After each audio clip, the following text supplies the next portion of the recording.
see. Here we go. Yay, we're recording. Excellent. Remembered. Yay. This is really good. So welcome. Lots of you have joined us. This is so brilliant. Super, Yeah. Alex. That sounds great. How do you like our costumes? Hey? I This is, love it. yeah, so Halloween spirit, right? Hi, Katrina. Hi, Nice to hi. see you. And you Nice to see guys? you again. Hi, Yeah. hi. Wonderful. All I can Thanks, see right at the Emily. top now That's is lovely. Emoji's little face. Love Yeah. the hats. So, okay. So, that's fine, Alex. She says, I'm driving home. We'll No put problem at camera all. back. Yeah. So while everyone is arriving and saying hello, we would love everyone to get into the Halloween spirit a little bit. So you might want to make sure you've got the right emojis handy. Good We'll idea. be we'll be using pumpkins and ghosts and what else? Candy, of course. Maybe a zombie. Oh, we've got Alison who's joining us from on Facebook as well. If you want to join Hey. us, if you're on Facebook and you want to come into the Zoom party, I don't know if we're at capacity yet, but I will put the link. Oh no, we should be okay. So, Yeah, you should be able so to I'll pop that in the pop the link in the comments. comments in Facebook just in case. But if we do need people to be in there, then I'll be checking that as well. Yeah, I will check that too. Okay, so popped some spooky emojis in the chat. Do feel free to test them. And yay, Katrina. There Hey! we go.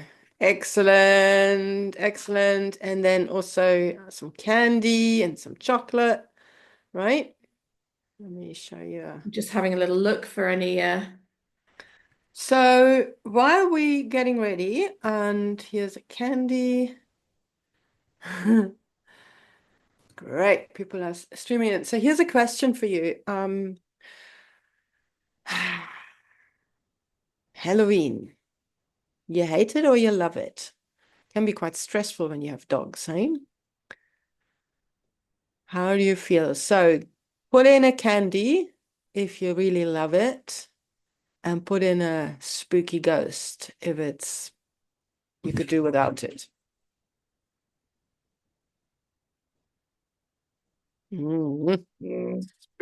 Spooky ghosts. Oh, lots of spooky ghosts. Here we go. It can be so Ah, tricky. Emily likes it. Good. Angela Angela. loves it. Yeah. I know that I happen to know that Julia's dogs get quite stressed with all the people coming to the well, if they notice, but at the same time, you guys really love your Halloween, right? You've got a pumpkin outside, We do, yeah, we do all the try. candy ready. Carrie So Ann loves and loathes it all in one go. I think I'm with you. Carrie Ann and Simon, sorry, love it and don't love it all at the same time. And I'm 100% there. who's that with the spooky house? Oh, Katrina. No one comes down our drive. I think we have the spooky house. That's so funny. That's funny. Hey, spooky. Last year, my husband carved the pumpkin with a dog's face on. It was amazing. Excellent. Well done, Emily. You've done it. Right. Super.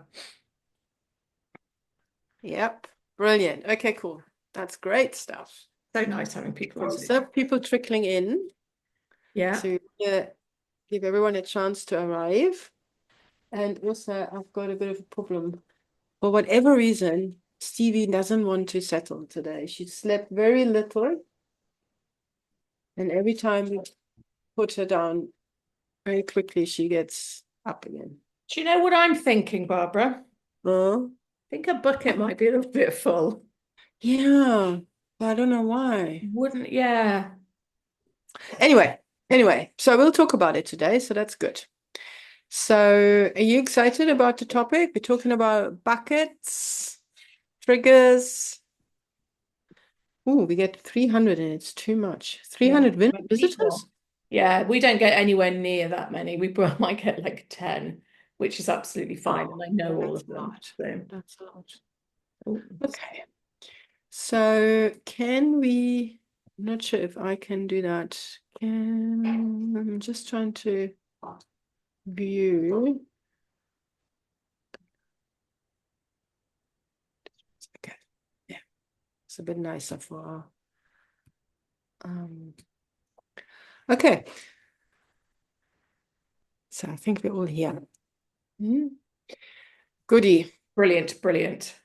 400. Someone he's expecting 400 this year. Wow, It's Susan gets definitely a bigger 300. thing the other My side. goodness. Jesus, clearly I live on the moon. No, you live in Um, a yeah. Oh. Right. Okay, so we are talking about, do you want to, anyway, look. Who was here with us for this Learn to Speak Dog challenge? Give us a pumpkin, please. Put a pumpkin in if you've joined, whether you were live or after. We'll catch up. Joined and put in a pumpkin. And if you couldn't make it yet, you haven't seen it yet, then put a zombie. Yeah, well done. Super. Yeah, pumpkin. Lots of Lots of pumpkin pumpkin. people. Okay, Great. Sandy, something you might want to, if you have time, you can always go back. It's all in the recordings are on YouTube and Monica was there. LJ, excellent. brilliant. Lots of lovely Loads of familiar pumpkins. You guys are faces. great. Wonderful. Yeah, Lorna, not to worry. Yes, Ruth and Arthur nearly done catching up on the lives. Great, Smobile. And that's a Super. great thing, is it's staying there because it's such an Yeah. important topic for everybody. It can sometimes be a little bit stressful, right? Trying to stay up to date with all the offerings, all the live seminars, that are there. But in my experience, they kind of find their way back to us when we really need them. Yeah, exactly. Exactly. Hey, Cindy, good to see you. And lovely, lovely Jethro there in your background. Oh, it's Awesome. lovely to see Cindy's lovely face. Yeah. Right. Okay. Let's get bucketing. Yep. Oh, You know, I might take my hat off. do you feel that you can't be taken serious with your hat on? I think it's the eye patch. Yeah, the eye patch. Feel free to take your hat off. I won't feel abandoned. Are you keeping yours on? Oh, for now, I think I kind of like mine. Um, oh, thank you. LG says I've shared the challenge and group with so many people. I can't stop talking about how awesome it is. LG, you Oh, are so thank you, awesome. LJ. You are That's really, so awesome. really lovely. Right, I'm going to take the background off because Okay. obviously I So have my whiteboard and I have, just to make up for it, at least drawn some things on the whiteboard to sort of make me feel better. Anyway, you should have repainted your whole room orange. yeah, I should have. Didn't think Joking. of I'm it. just joking. Anyway, Okay, dokes. So in the challenge, we did a real deep dive into body language, right? So if you learn something new about your dog or, about your dog, anything, give us a candy. Give us some candy, guys, yes, if you please. had some new insights. And yeah, so I use the candy emoji. Thanks, Teresa. Thank you, Anne. Awesome. Well, Jay Awesome. learned Wow, loads. LJ. Super. Anyway, so we talked all about how our dogs are communicating, how they feel using their bodies. And of course, when we see that they're not really happy in a situation, right? If we see that they're maybe a little stressed or a lot, big time stressed when they're really overreacting. So when they're in the red, we talked about the traffic light system. Then, of course, the question is always, how do we help them? Hey, Julia, how do we help them to get over? How do we support them? How do we get them to feel differently in those situations? So today we want to have a good look at what happens, what is actually going on with our dogs when they showing these emotions. Indeed. Cool. So I'll hand over to you, Julia, No to worries. introduce I'll get us. bucketing. So those of you who've been around for a wee while will have seen my bucket picture. We're just putting an awful lot more, thank you, Don't worry, I a let lot people more in. flesh on the bones today, really. So you can Yeah. really get an understanding of exactly what's going on. So every dog has a bucket, every person has a bucket. There are buckets everywhere.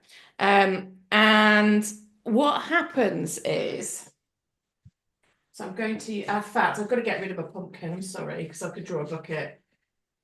So, I thought the pumpkin was going to be the well, it bucket. was, and then I felt confused by the pumpkin. It was too All much. right. It's So okay. we've got a couple of things going on here. Now we know that everything that happens to the dog is paying into the bucket. So good stuff, bad stuff, it's all going into the bucket.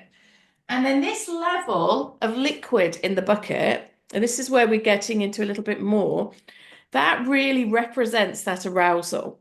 And the arousal is what we were talking about in the body language challenge, because the body language is how we can Amongst other see, things. Mm. yeah, amongst other things. So we can see where our dog's arousal level is actually at. So it's really crucial to think about what's going into our dog's bucket. It's good stuff, it's bad stuff, etc. But then the other thing that's going on is your dog's triggers, your dog's specific triggers. So we can look at those as being like candles underneath your bucket. Okay. So excuse my drawing. So there's a candle. Now the candles, as with the triggers, they can be little tiny birthday cake candles like that. Or it could be like, I don't know, a big, massive, candle with three things on it. So that's basically heating up the liquid in the bucket. So it's heating up that arousal. It's sort of intensifying that arousal level. And as you can imagine, the hotter the liquid in the bucket gets, it boils, it's going to overflow much more quickly. So if we look at the liquid in the bucket as being the arousal level, and then we look at the triggers as being the candles that are heating everything up and making everything a lot more exciting. Now, the other thing just to bear in mind with us, with our reactive dogs, is of course your dog's bucket will start filling up. So the arousal level will go up. You start seeing these different arousal related behaviors that we don't like. So it can be lunging, barking, pulling, whatever. That then fills up our buckets. Okay. And as our buckets fill up and our arousal level goes up, our dogs will pick up that, which then in turn fills up their bucket. So you end up with this kind of vicious circle of arousal with triggers then paying into that. And it kind of goes round in this kind of spiral, upwards and upwards and upwards and upwards, and then becomes much, much harder to bring it down. So we need to start thinking about, well, what can we actually do about it? So let's think about what we can control. And I wanted to just think about these things, the arousal things, the things that are going into your bucket. Um, so we'll talk a little bit about the triggers, the candles in a little bit. So think about what can we control? Is your dog getting enough sleep? Simple things like that. So think about when you take your dog for a walk. How are you walking your dog? So are they on lead? Are they off lead? Where are you walking your dog? How is that paying into their arousal levels? We need to be thinking about what we're feeding our dogs, and how, who's actually talking to your dogs? How are those visits managed? How is that working for you and your dog? And what about travel? Those kinds of things. When you're on a walk, are you throwing a ball for the dog all the time? That can be really paying into that bucket all the time. It increases the arousal constantly. And what about those interactions with other people or dogs? Some dogs just aren't enjoying those interactions. So that's where we have to thinking about, are we advocating for our dogs and actually making sure that the things our dogs aren't finding particularly pleasant aren't happening. You know, if you've got a dog like Hattie, for example, who's pretty antisocial, she doesn't really want strangers talking to her unless she knows they've got treats. But even then, she has to approve them first. And she doesn't want strange dogs running up to her. So, am I advocating for her, making sure that she gets the space that she needs? And what is your dog actually spending all their time doing? Are they doing things that are going to be emptying the bucket, managing the bucket, or are they doing things that are going to be bucket filling? So things that you might not even, think about, like just looking out of the window. And what about us?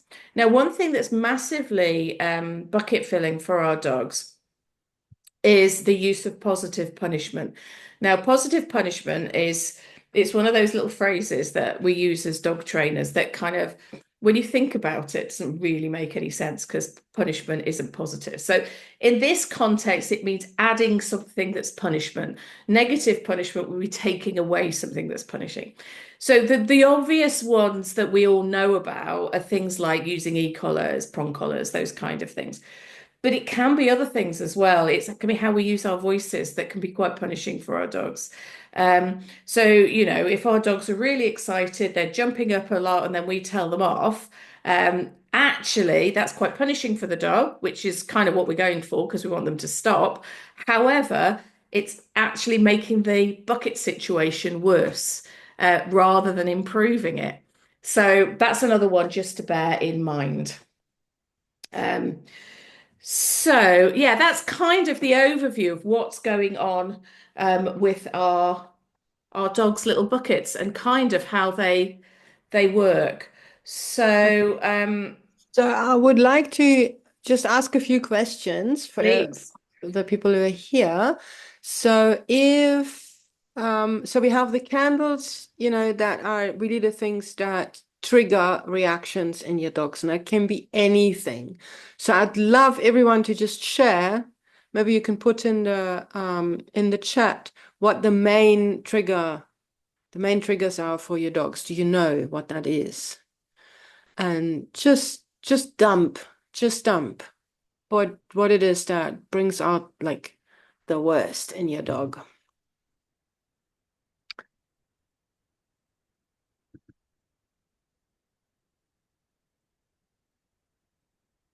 Checking in Facebook. So if you're on Facebook, don't worry, we haven't forgotten you. Oh, yes. Somebody at the door. Oh my goodness, now at Halloween. Another dog approaching, other dogs. What's to see, things that they see, dogs walking by, motorbikes, people walking past, seeing other dogs, cats. Yes. Other dogs, the doorbell, over-aroused dogs, dogs who obey. I'm just trying to keep up, guys. I'm sorry if With I that miss many, some it's of your brilliant. It's people absolutely in spot on. general, some dogs, Peacocks, call me pets, Vera. noisy, boisterous, dogs, tractors, fast-moving traffic, squirrels, peacocks, cyclists, horses, trucks, people knocking on the door again, movement, delivery drivers, bicycles, other dogs, motorcycles, lots and lots of things. And it's like super, super important to be aware of what those candles are, what those triggers are. Now, my next question is, do you know things that fill up your dog's bucket? Not just the triggers that heat the stuff up, but we've but things that make get their level of excitement up, or that might make them worried, right? They're not overreacting. It's not a big trigger, but these are the things, the liquid that goes into the bucket, right? The Being stress outside is a that great goes one. either with, yeah, Chasing, so Andy. add, Lovely. let's have those. Give us some examples. Have the cats, unknown something, running children, when on lead, running dogs, movement, especially squirrels. So this is all triggers, telephone, postie, not enough sleep. Yeah, that's a It's big good. one. Me leaving the apartment, people rushing suddenly, not enough rest, running children, busy urban environment with lots of screaming. Yeah, the environment, Yeah. the Neighbors' environment. dogs, wildlife. Ah, Cindy, hold that thought. That is so good. Treat hide and find in house, even though enrichment for him, it's an Yes. exciting activity. Interesting. Yeah. Yeah, and that brings arousal up. Um, So Emily's just can't quite isn't quite understanding the distinction ah, between what we're talking about here. want to explain that? That's a good question. Thank you, Emily. So when we're talking about the candles, we are talking about those triggers. They're almost like those.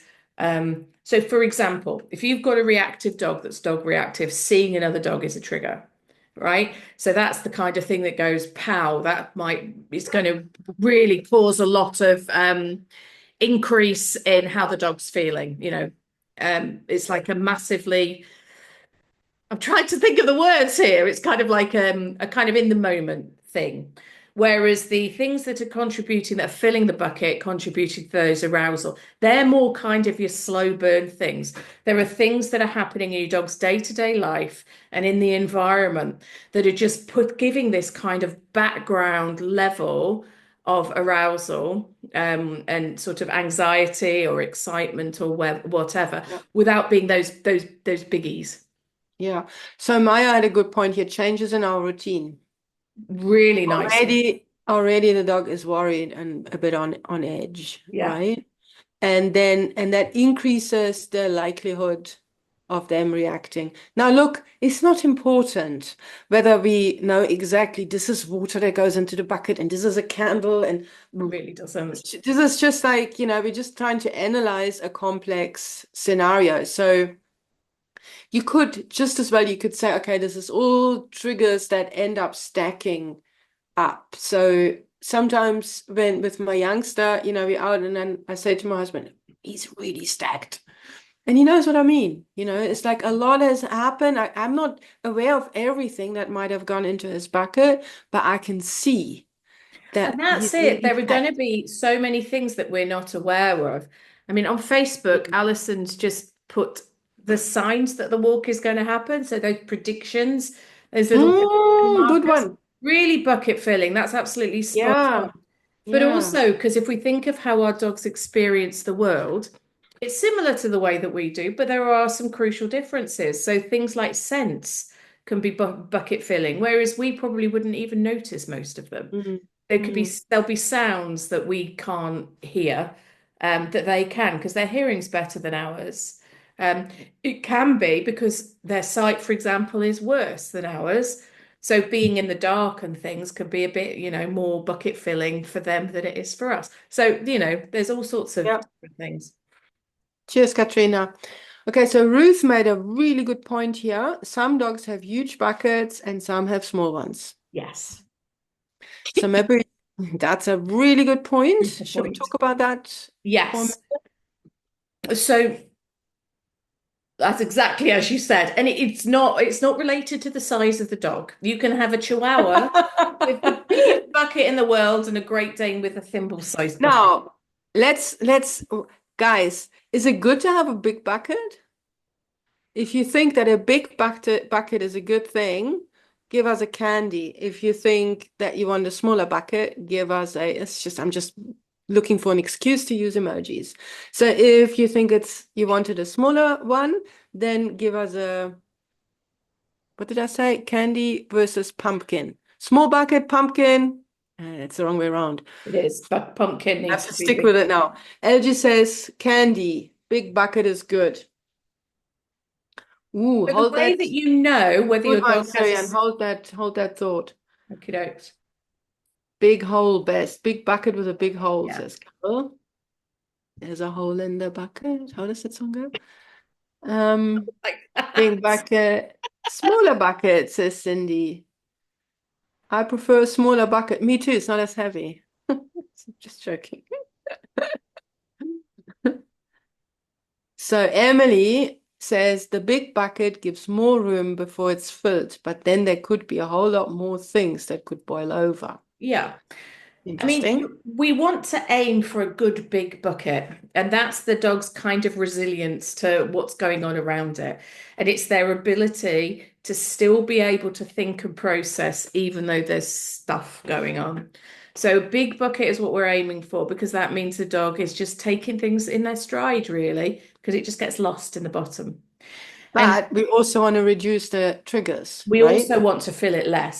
So yeah, bigger bucket, fewer things going into it. And who was it that said about the hole in the bucket? We want the hole in the bucket to be as big as possible. And the hole in the bucket, that kind of represents how that kind of calmness, that relaxation, that reset ability that your dog has. Because for some dogs, and we see this a lot with, when with our rebooters, for example, it was something that came up quite a lot. One of the first things that they started to see with the change in their dogs with their reactivity was actually if the dog did react, they would recover quicker. And that's all about growing the size of the hole in the bottom of the bucket. So that bucket is emptying much quicker. And that can be, so that's a really important part of the process. So, which is pretty cool. Awesome. So Angela says, problem with a bigger bucket is that if you miss signs and it's full, the reaction could be immense and damaging psychologically. It shouldn't really be like that. An overflowing bucket is an overflowing bucket, and you get those kind of reactions. The key to it, though, is to make sure it's that going back to that body language thing and actually knowing what that bucket overflowing looks like. Because just remember when we looked at that, we talked about how some dogs are quite passive in the way that they're coping with things, and you get that almost shut down look. Now, that is still an overflowing bucket. Okay. Yeah. So that's still that shut down, no behavior is still an overflowing bucket if we've understood. That's why these two topics go hand in hand so well, because you need to be able to see that more passive expression of a bucket overflow, as well as the kind of more dramatic one that we kind of notice a little bit more. And actually, that more passive kind of response can mean that actually there's more arousal going on. There's a higher level of arousal. So we've got more overflowing going on than we do with the more kind of explosive thing. Yes. So Kevin wants to know, where do we buy a big bucket? We'll We've tell you got where some you can big buy a buckets bigger for bucket sale, at don't you the end worry. of the masterclass. Oh my Oh, goodness. that's so And funny. then Emily is making a point about Yeah. her dog being, I don't know how you pronounce this, pituitary dwarf. Is that how you say it? So there is, Pituitary a dwarf. condition, Yeah. right? And Pituitary. Sorry to hmm? interrupt. No, Pituitary. yeah. Yeah. Okay. Thank you very much. Pituitary. Uh, and this can cause some of our reactivity. So this presents some special challenges. Yeah. And there So are all sorts of medical yeah, conditions that can any make med, it. if our dogs are, um, that's part of the picture. Let's put it that way. That is all Exactly. part of what can create triggers and add water to the bucket. All right, where do we find the body language challenge? I'd love to try if it's possible. Yes, you can find the videos in the Facebook group or on YouTube. And if you got the email with this with this info, then you should have an email also with that info. But we can pop a link in. We can do that. Yeah. Um, Maybe. So yeah, that's kind of how it kind of looks. So what we're looking for with the bucket, there are three things that we can do. We can control, or what we can control. We can control what goes into the bucket. And included in that, we can control how many candles we've got lit as well. We can also control how big the bucket is. We want to grow the bucket. So having a resilient dog that can deal with everything depends on having a bigger bucket. And we can also grow the hole in the bottom of the bucket. Okay, so that's kind of how the analogy is working here. If that kind of, I hope it makes a little bit of sense. That's fine, Michaela. We will, it's all going to be on Facebook, so you can catch up. Not a problem. Stick it on YouTube as well. So, should I talk a little bit about the implications of your full bucket? Yes. Let's do that. So, I might just make sure that people can see me. No, I did it all wrong then. Anyway, doesn't really matter. Okay, so one thing that can go a little bit wrong is we notice that our dogs are struggling when their bucket is full and overflowing. So it's heated up, it's been filled and filled and filled. And that's when we notice it, because that's when we see the behaviors that we don't like to see. And so what we do is we think, okay, what am I going to do about this? And we try to do something to fix it then. And so very often it doesn't work. So you probably, picture the scene. You've got a dog that is, you've been working on their recall, they're out in the environment, they are playing with some other dogs. You recall them, they don't come. So you think, right, I really need to practice the recall. So you go out again when there's other dogs and you practice recalling them, and they still don't come. And what you're doing is we're practicing, you just end up with not actually achieving anything other than rehearsing the behavior that you don't want. Similarly, if you've got a reactive dog, you think, okay, my dog struggles with other dogs. So what I'm going to do is expose them to lots of other dogs, and then I'm going to try and make them feel better. And of course, it doesn't work. It's really hard to make that work, because once that bucket is overflowed and it's at that state, your dog's ability to actually learn or to think or to really do anything constructive is gone. They simply cannot do that at all. So instead of getting better around other dogs, sometimes your dog will become more reactive because you try to do this. And it's really frustrating, because you think you're doing all the right things. But it doesn't actually work. So this is why we need to be really clear that when we are training our dogs, whether they're reactive or whatever, we need to train for the situation and not in the situation. So what that really means is there's no point trying to train our dogs while their bucket is overflowing. It won't work. What we need to do is be training our dogs when their bucket is empty, half full, even 3/4 full.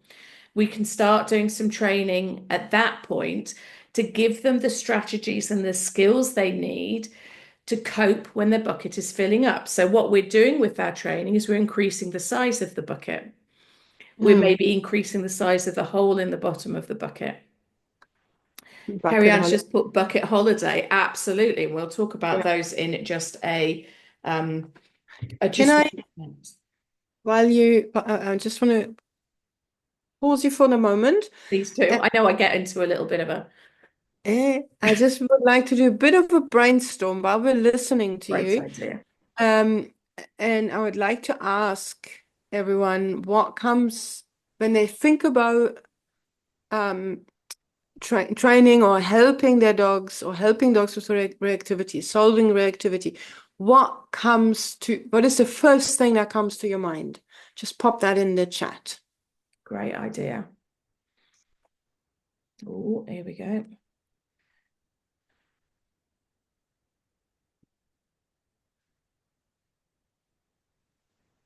Confidence. Yeah, building confidence is crucial, isn't it? Yeah, really important. So yeah, what sort of things have you been told to, or have you looked up and found to do when they are reacting? Avoiding rehearsals, trust our relationship. I love that, Emily. Thank you. Calm, Rianne. Yeah. Enrichment for Vera. Make space, LJ. Yeah, we know that one. Optimism, confidence, disengagement, calmness. Excellent. Helping them feel safe. I mean, has anybody done that sort of training where, or tried, when they're reacting, trying to give your dog lots of treats? Say, okay, look at that dog over there, and I'm going to feed you treats.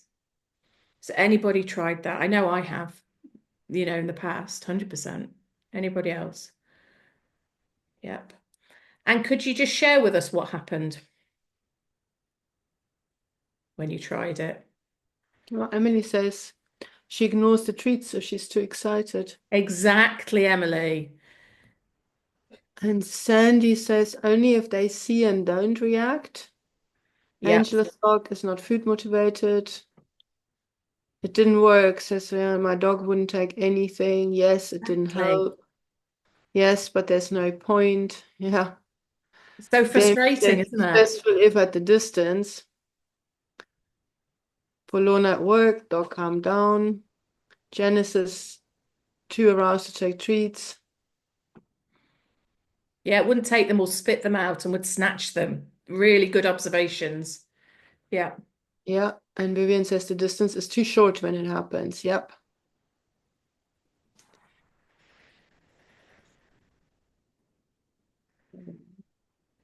Yeah, absolutely. And it's like if you imagine with you, if you think about something that you really worry about. So for me, I always talk about I'm not great with heights or being near the edges of things. So let's say I was on a really narrow path on the edge of a cliff. Okay. So this is like, oh, horrible. This is kind of my bucket at that point is overflowing. It's really full. And then somebody comes to me and tries to shove a piece of cake in my mouth.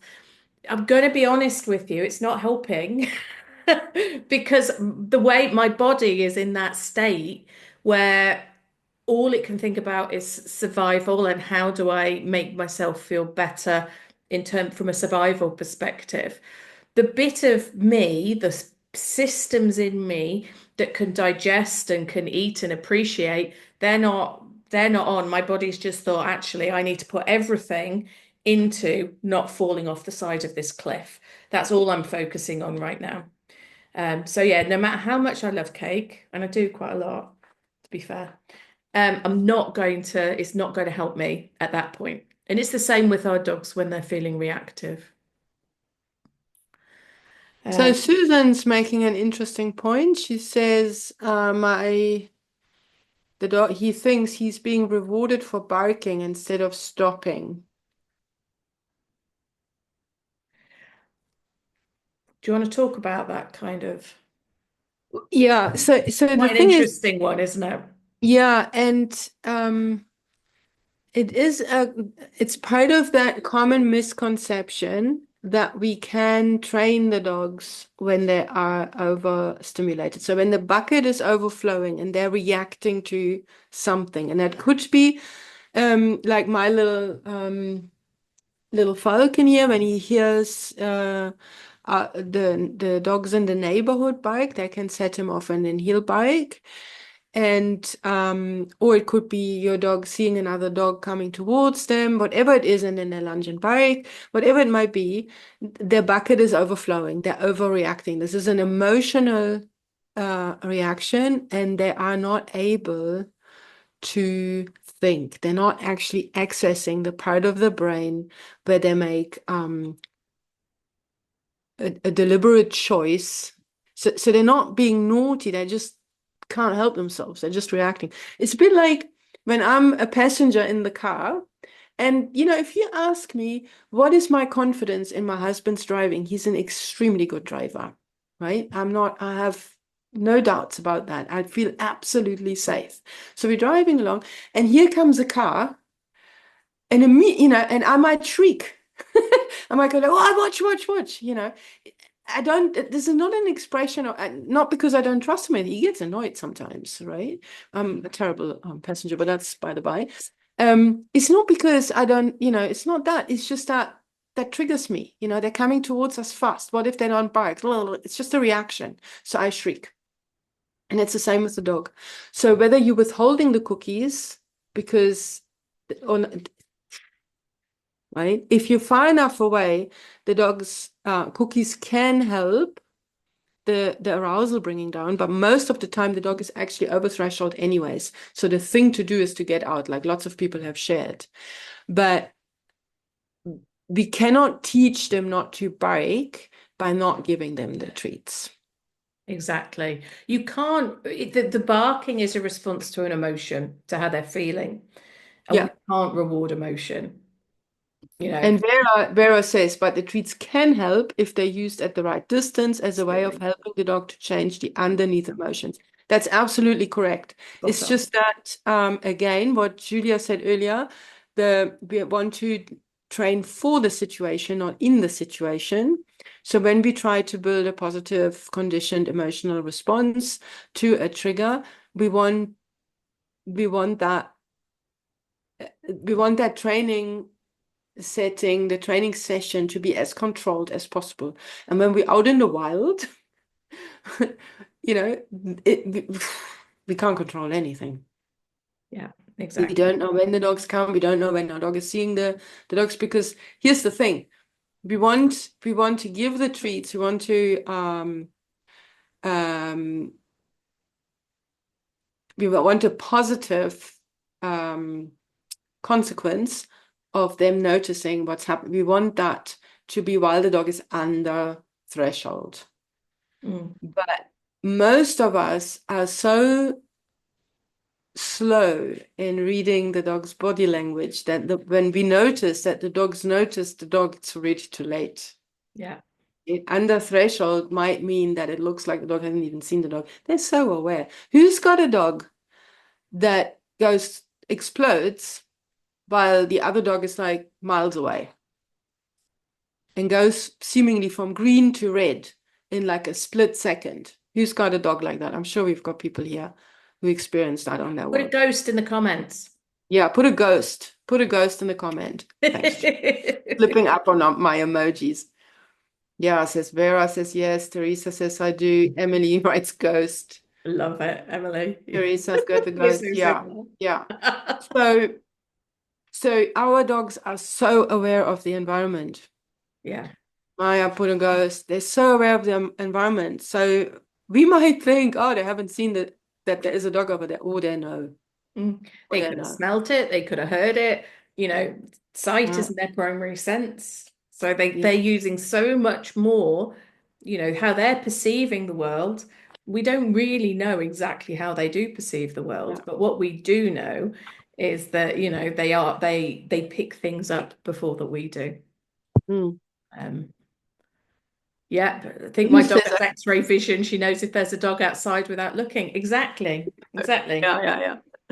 Exactly. Okay. 100%. So, um, Cool. right, I've lost track now. Yeah, Marion's put a ghost in on Facebook. Lots of ghosts. And Alison, she's noticed a particular dog that her dog noticed just on scenting it. And you get that as well. And that can be another bucket filler, is if the dog has a dog has been there previously, you know, all those scents massively bucket filling for our dogs. So I want to cycle back to all the lovely things that people shared about, when we brainstormed the things that we can do. Cindy said helping him feel safe is the first thing that came to her mind. I love that. Cool. Angel said why, where, how often, making training fun, not rushing things. Excellent. Is it Syrian or Carrion? Carrion? Syrian? Anyway, Thanks. sorry. I really apologize for making a mess of your name. Optimism, confidence, disengagement, calmness. Good list. LG, make space. Excellent. Ira said looking at what my dog needs in the moment, space, moving away, and understanding of emotions. Katsarina said understanding of emotions, fear, anger, health check. Vera shared enrichment, excellent. Emily, trust in our relationship, very good. Avoid rehearsals, absolutely. Calmness, not putting the dog in the situation, says Katja, excellent. Confidence, and then the bucket holiday that we mentioned earlier. So lots of things, lots of good things. Hey, Julia? Yeah, absolutely spot on stuff. Yeah, but it's a lot, and it's a lot of different things, right? And how are you feeling right now about what you're doing, how you're helping your dog? Is it, 100%? You feel it's covering everything? Or is it more like mixed success or not working at all? So we want a zombie if it's not working at all. Mixed success would be a pumpkin and a candy if you feel you're covering everything. That's probably too many choices. Yeah. Pumpkin from You can Lorna. share with us. Yeah. Okie dokes. Oh, Yeah. Kathy struggling going from training into real. That is so blooming common. Absolutely. That's Mm, huge. Yeah, it's all well and good when you're in a training session, actually doing that in the mm. real life. But Pumpkins, lots of pumpkins. Okay. So we have obviously we want to give you some tips, right? So excellent says Angel says she's lucky to have a fab behaviorist to help me with my dog. That's excellent. Having expert help, that's really, really good. Emily's got part of a pumpkin. Maybe a Just the little scooped out success. inside bits, maybe. Yeah. Good. Okie dokes. All right. Um, so the most important thing when we want to help our dogs overcome their reactivity is we have to make them feel safe, Yeah. right? So, and that has many aspects. So I don't know if you want to catch some of this on your whiteboard, Julia. Good idea. Yes. So safety is the first point. What all plays into safety? You guys, what comes to your mind, you can put it in the chat. What all plays in? How do we make our dogs feel safe? So health is a biggie. If our dogs feel pain or discomfort in any way, they won't feel safe, right? Jenny says unconditional love. I love that. That's so nice. Absolutely. Sandra says no other dogs around. Yeah, if dogs are a trigger for your dog, then protecting them from exposure to the trigger, absolutely. Mm. Not bifouche. I'm not quite sure how to say, but I'm struggling in setting up scenarios to work outside. I live in a rural area and just taking her to a large empty park away from home overwhelms her. Wow. Yeah. Yeah. Yeah, so advocate for them is one point here. Try not to put in situations they can't cope with. Space, advocating for your dog. Physical contact, jazz music, blankets to burrow under. Understanding and comforting, playing ninja when necessary. Possibility to move away from trigger, no R plus. Okay, enormous bucket full of fireworks just now. Oh, sorry, Carol. Cool thing. Cheers, Dorka. Yeah, you can catch up later, absolutely. While walking, when my dog looks at me, I reward. And Monica, good one. Maybe enrichment before going out. Great. Come back to that one. Uh-huh. And then I'm there for him. That's another. Yes, I love that. Yeah, so those are all good. And what I love is, did you guys notice how different? There's quite a bit of the dog's individuality shining through, right? People knowing what to do to help them and make them feel safer. Okay, cool. So we did a reset challenge earlier this year. So lots of tips on how to create more safety for dogs in there. For those of you who want to, There's one of the guides in the oh, Facebook group for that, isn't there? mhm. So Oh, Katrina's back. Okay, and then nutrition. Julia mentioned that earlier as well. Good nutrition, what we feed. We have in the festival, you guys all have access to the excellent videos of the interviews we did with all those experts. And Megan Barrett speaks in her interview quite detailed about how the gut and the brain are so connected, and what we feed our dogs can have an effect on how they, on their behavior. Right. And then other things that we need to look at when we want to help our dogs is lifestyle. Oh, you're ahead of me, Julia. Thank you. Is lifestyle. So here, those are things like oh, you put food there. Yeah. Well, it can fit in either, to be fair. It's a bit of both, isn't Yeah. it? For me, health and nutrition kind of go Yeah. together. But yeah, whatever. It doesn't matter. So makes sense. So what you feed, but then also how we manage the bucket, you know, what management we use, how we are implementing the safety and what schedule we have. When do we do these things? How does it fit into our own life, right?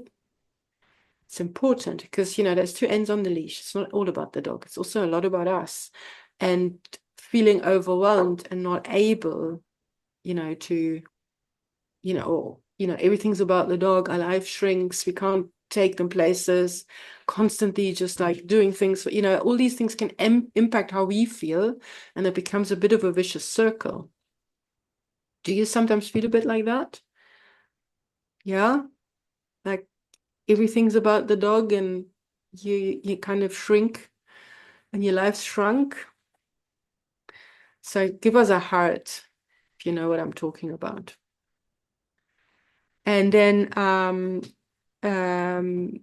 so we need to have a look at how we can accommodate the needs, you know, how we meet our dog's needs, but at the same time, we don't want to be shortchanged. Oh, lots of hearts in the chat. Yeah. Yeah. I'm getting goosebumps. Hello, Nancy. Hey, Nancy, lovely to see you. Yeah. Oh, I'm shivering. Anyway, next, and then there is awareness of what's going on ties in with this, right? We want to understand what's going on with our dog, hence our body language challenge that we just did, you know, really see how they react, what their emotional state is, and how they emotionally react to what's happening to them. But we also need to be aware of how that's affecting us,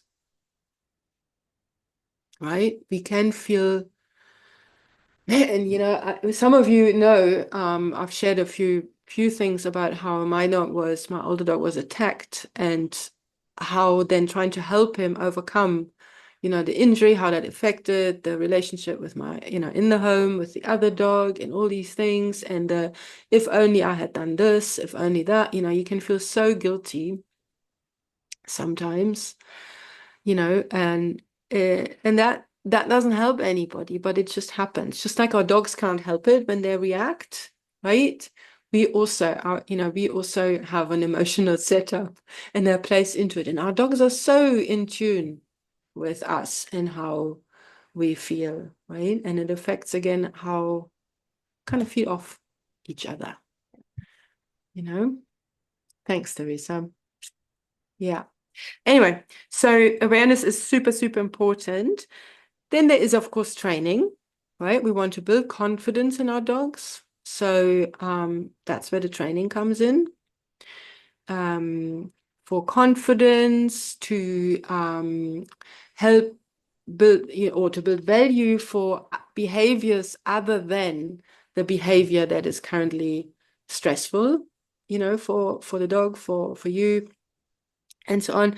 And then we also want to, of course, build, you know, change how they feel about certain triggers, but that's actually only a small part. You know, as we talked about earlier, that's actually just a small part of the training. Mostly it is about confidence, building the dog's confidence, and giving them a different repertoire of behaviors so they can make better choices, and really growing that bucket and making them more resilient. That's really what the training is about. And then, of course, exercise and enrichment, right? That's super, super important. The dog that's under-exercised will, of course, explode easier.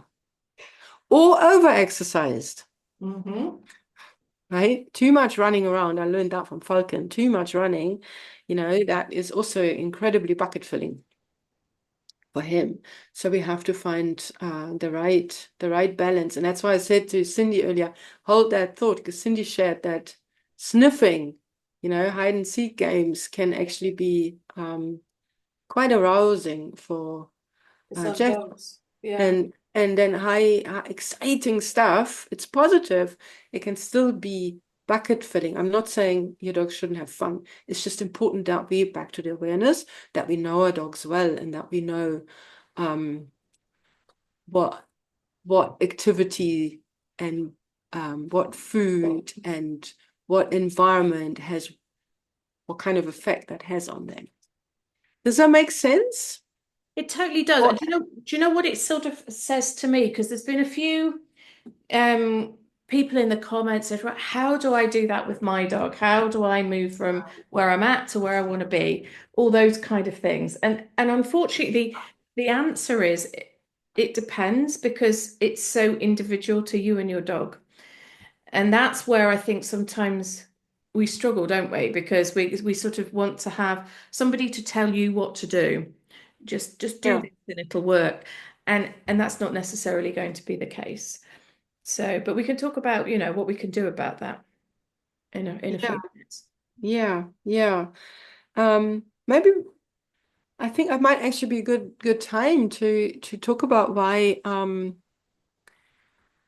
That's a man great idea. Yes. why it is so difficult to just Give that hand one out size. a Yeah. solution, right? Like do this and it will be fixed. Who's have any of you tried something that somebody recommended it worked for them, but then it turned out not to work for you or only partially? Give me a hop, Totally. hop. Can you what shall we use? What shall we Let's have a forgot? bat. Yeah, forgot about the bat. Share with us. Put a bat in the Fledermaus. Put a bat in the chat if that's happened to you. Somebody recommended something that was sounded really good and worked for them, and then you've tried it, but didn't really work for you. Yeah. Ageless Ascent work was a complete failure for us. Yeah, bats. Teresa How has a bat interesting, and isn't a it? bat. Nancy gives a thumbs up. Maybe that was something else. Okay, Right. So this let's is talk a bit about why that is. Ooh, we have a vampire. Thanks, Anne. Vampire and the bat. Looks cool. Let's copy the vampire. More Vivian shared a bat. Ooh. So Julia's sharing her screen. Can so you if all you have a look at this little infographic that we've got that we kind of came up with because we felt that it was a crucial part of working with our dogs that are struggling that seemed to be missing. And that missing piece that's so crucial is the uniqueness of your dog, the uniqueness of you, and the uniqueness of that partnership, and how crucial that is to any solution that you're going to find. So there are, various things, and we've just put we could have put all sorts of other ones here, but we just thought, well, we'll put these in because they kind of seem to make the most sense. So there's how sensitive your dog is, how aware are they, how vigilant are they of the things that are going on around them. There's hard wiring, there's like those genetics, life experiences, anything bad that's happened to your dog. It can be, partially because of the breed, that kind of thing. That's going to change how you need to treat your dog and how this kind of training is going to work with your dog. Confidence, which we've talked about a lot, which I'm so pleased about because it's massive. And they like people, different dogs have different levels of confidence, and that determines how they feel in different situations, and contributes to what response you get. How tolerant they are of frustration. There are some dogs for whom frustration is a constant battle and a bane of their lives. If they want to get to another dog, they just being on a lead is frustrating for them, those kind of things. And there are the dogs that take it in their stride. The anxiety, so that stress or worry from unfamiliar and uncomfortable situations, which is of course linked to confidence, but it's a slightly different thing. And then in the middle of all that is you.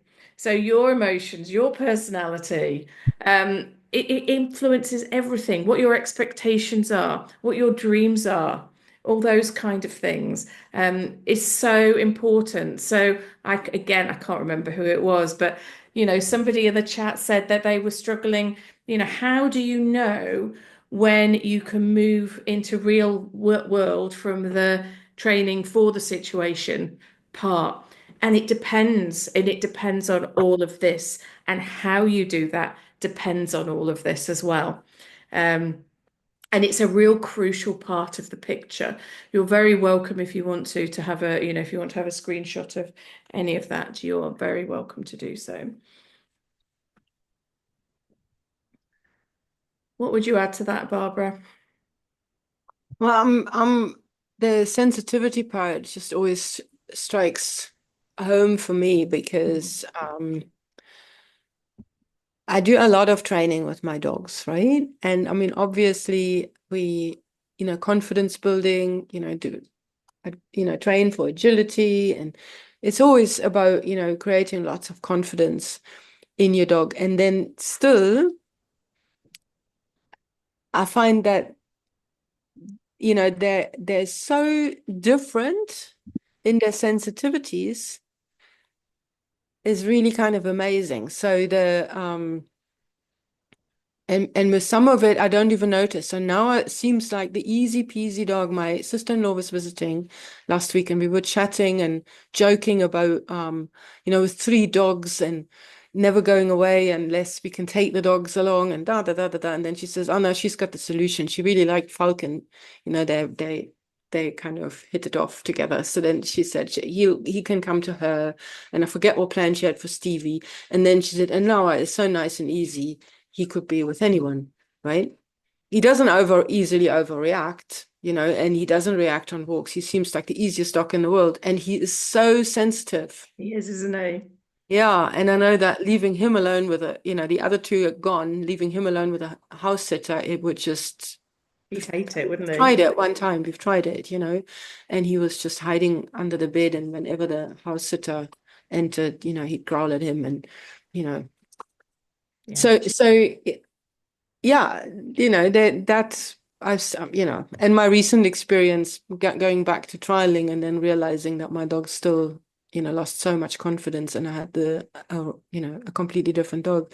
So that really strikes me, right? I mean, they're all the same breed, so and I've had them all from puppies, and yet, they're very, very different. And Stevie is so she takes everything in her stride already, like, when we did a town trip the other day. And anyway, it's just the difference and the tolerance for stressful things, the difference in that is just striking for me.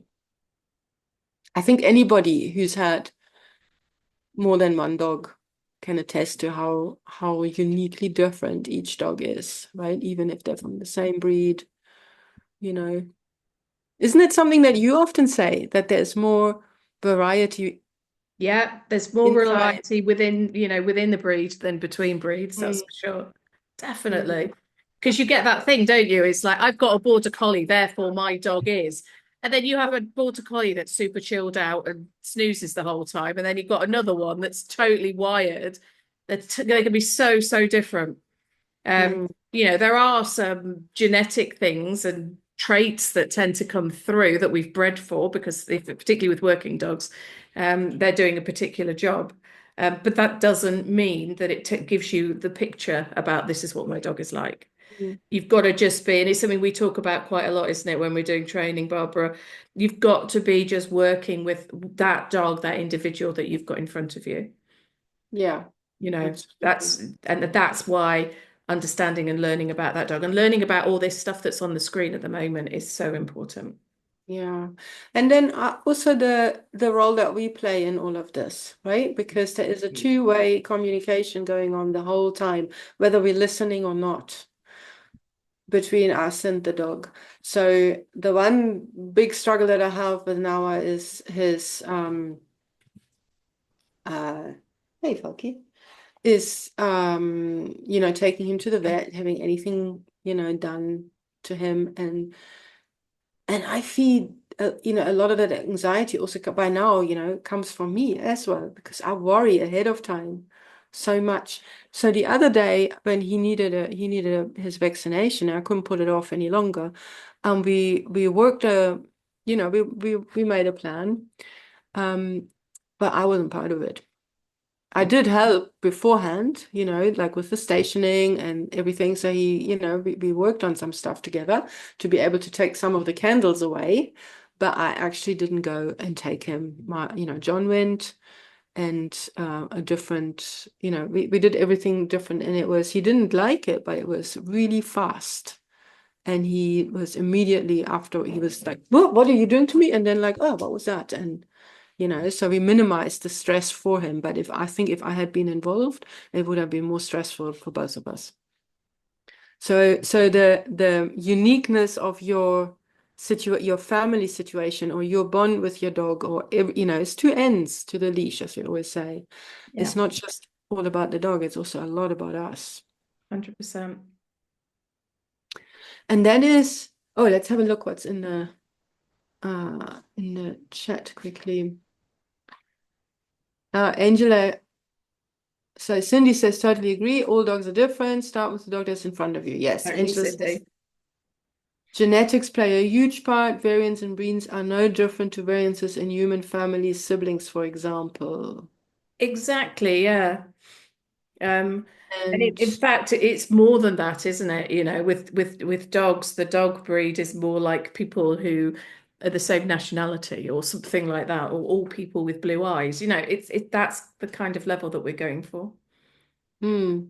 And then Katrina says, growing up, we had Cavalier and King Charles Spaniels, each of them so different. But now we have rescue lurchers, different breed mixes and backgrounds, so never know what to expect. But somehow reassured that even if you have from a puppy, that you never know how the dog is going to develop. Absolutely. So true. And it's something because I work quite a lot with sort of locally with people that have got foreign rescue dogs. And because my two were foreign rescue dogs, they were street dogs, they had pretty traumatic pasts, and people kind of expect that from dogs that you get when they're older. But in fact, a lot of that trauma can happen even before a puppy's born. It's in their genetics, it's their epigenetics.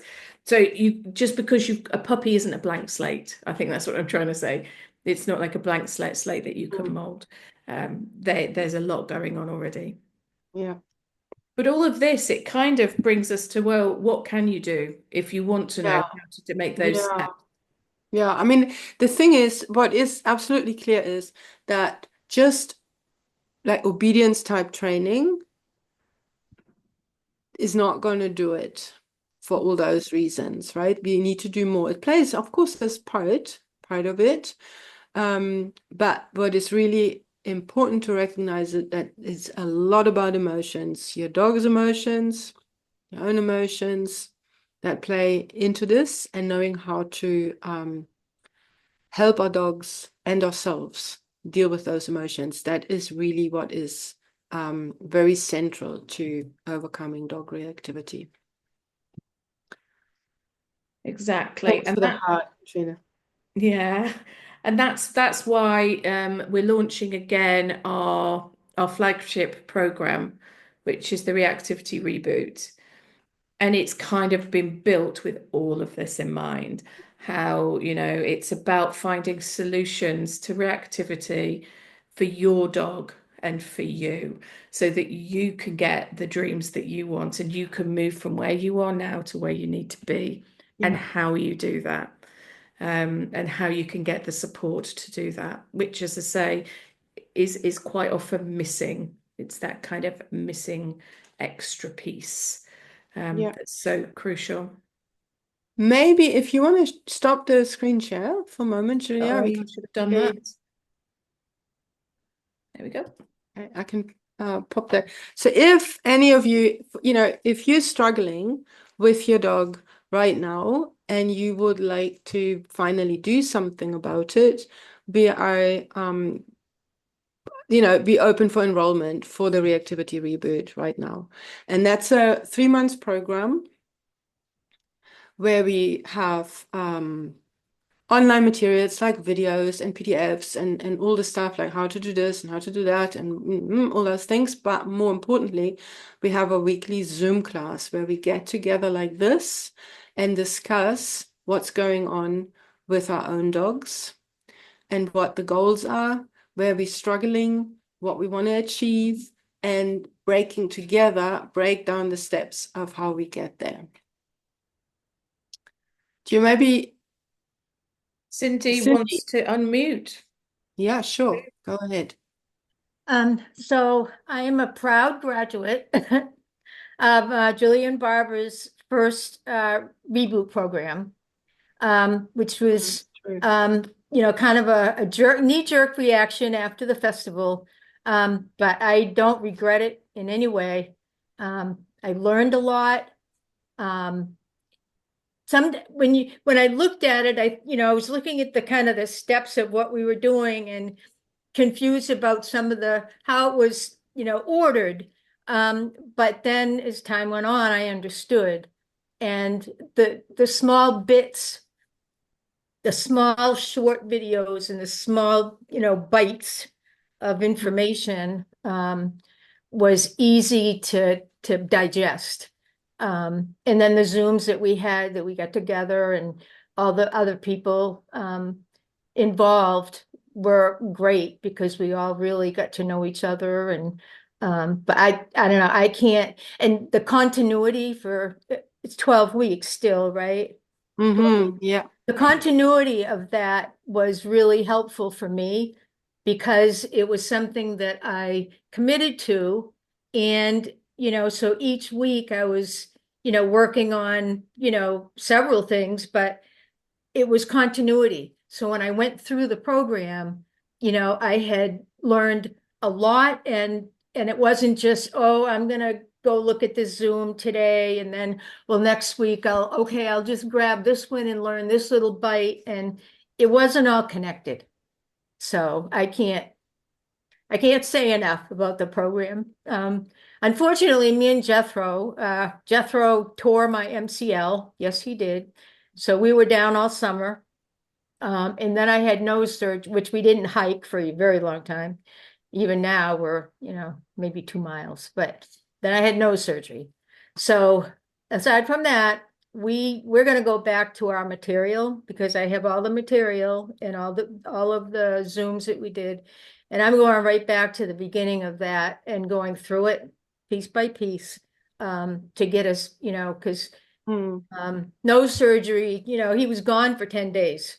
So on top of like the bad summer and getting back into walking and all that, now he's gone, to a pet sitter where he loves attention, kids, So yeah, so we need to kind of get back to each other. So I'm gonna go back to the start and just go back through it because it was helpful and I learned a lot. That's one of the things, isn't it, Cindy? You get access to everything, including recordings of the Zooms forever. So. Yep, exactly. Yeah.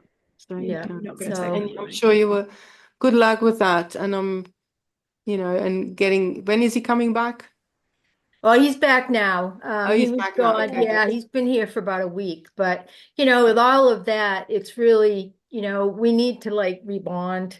We need to, I mean, he's not like totally on the top or something, but, Yeah, it's to find it's we kind need of to just kind of go back to start and just kind of, yeah. rebuild. I mean, I've had So him for 4 years, but, here's a bit of encouragement for you, Cindy. It goes quicker, right? It might feel like, oh gosh, now we're starting back from the beginning, but things go quicker, absolutely. So not to Absolutely. Because worry it's about this. familiar and but I'm gonna do it right in the order that we did it. Yeah. And we'll get back there, but it's just, we're missing some things, Yeah. together. So yeah, he's a good Thank boy. you so much. Yeah, no, he Thank is. you, He's Cindy. lovely. That was so kind of you. And just want to confirm, we didn't set her up to do that. No, they didn't. Yeah. I just sort of hopped on to one of the other ones and then today because I really like you guys. That's the other thing. You guys are so fun. We love you. Yeah. Thank And you. not only that, I mean, you've had the experiences and have today the experiences that we have. Yeah. So it's not like somebody telling us, oh, you should do this and that. And, oh, I don't have a dog like that, but this is what you should do. You guys go through it and you've been honest, especially online, the Facebook group to not be afraid to say, well, I had a real struggle with this, my dog, and and I tried, Everybody's and struggles. that Yeah. was Absolutely. really a Absolutely. lot helpful. Thank you, Cindy. That's so kind of you. So, Scotty, you've got your hand up, I think. It's Hey. That's better. Yeah, I was in the last Yeah, reboot, but I think was it on Thursday evenings? Yeah. was Yeah. indeed. So it was consistently the same night that I was assisting at dog training classes. So I I don't know if I'm looking I fell behind basically, and I don't know if I was looking at the replay videos wrongly, but I couldn't find how to get into the breakout room, so I didn't feel like I could get the full benefit of the train alongs and stuff. So was I? Am I missing something? Was I missing some videos elsewhere? I What you don't know. You can have a look at that. Yeah, and what you You can do have because access you to it all. yeah, so yeah, we'll be uploading more of the videos and that kind of thing. So yeah, you Yeah. should be able to get them.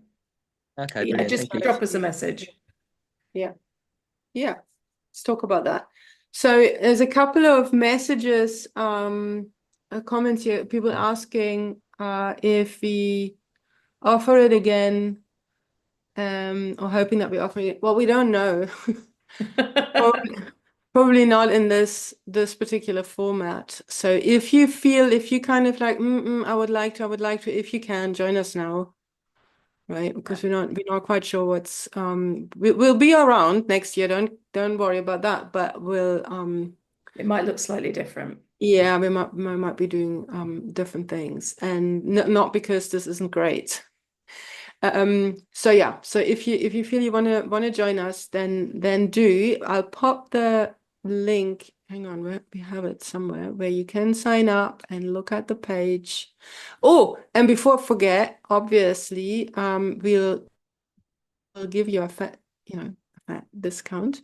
So there's a 35% discount on it now. So if you tempted but not sure on, because it's having a reactive dog, having a dog is costly. Having a reactive dog can be super pricey. So we know that. That is why why we want to offer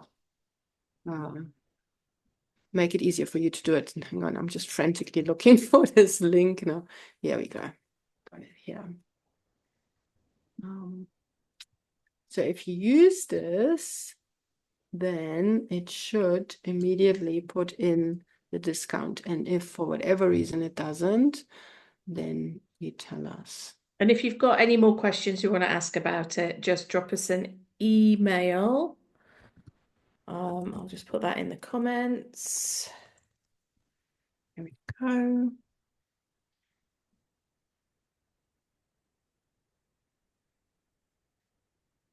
Oh yes, we do train alongs as well, don't we, Cindy? They're too much fun.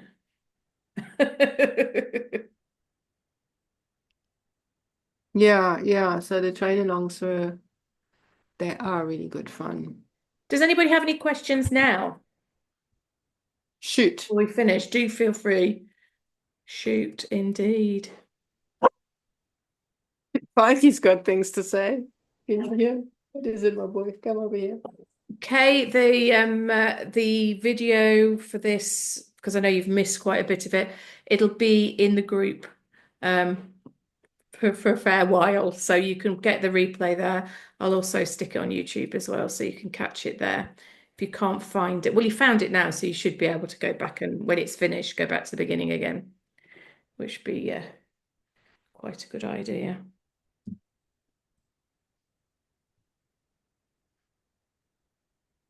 Maya, that's absolutely fine. It's absolutely our pleasure. It's kind of a mission to help as many people as we possibly can.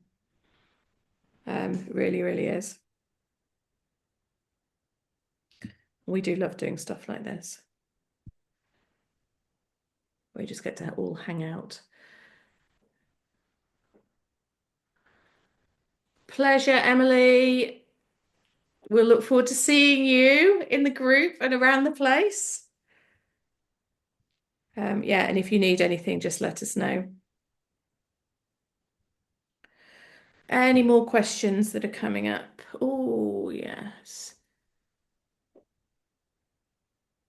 Yes, just drop us an email on that email address. That'll be that's no problem. Yeah, not a problem. If you want any more over. Angela, lovely. Yes. Oh, good, Donna. And we give you hope. That's good. That's lovely. Yeah. Yes, very much. Yes, Okay, may all your buckets be big and empty. I think yes. that could be a little motto for life, really, couldn't it? Absolute pleasure, people. And hopefully we'll see some of you on the reboot, because the reboot is absolutely brilliant and could not be more worth it. To get a solution that's actually gonna work. Pleasure, Cheers, LJ. everybody. Pleasure. Can't wait to see you in reboot, Teresa. Alex, hopefully you'll be able to catch up later. The lives in the reboot are just for reboot members, so they're on Zoom. We still are going to be doing the lives. Lives happen every week in the group anyway, so those will just keep happening on Wednesdays. So yeah, that will just keep happening. And in fact, we're going to be doing some interesting things in the lives coming up, but we'll tell you all about those before long. Okay. Super. Happy Halloween, everyone. Happy Have a Halloween. It's been sweet an and not too absolute hectic. joy. I'll just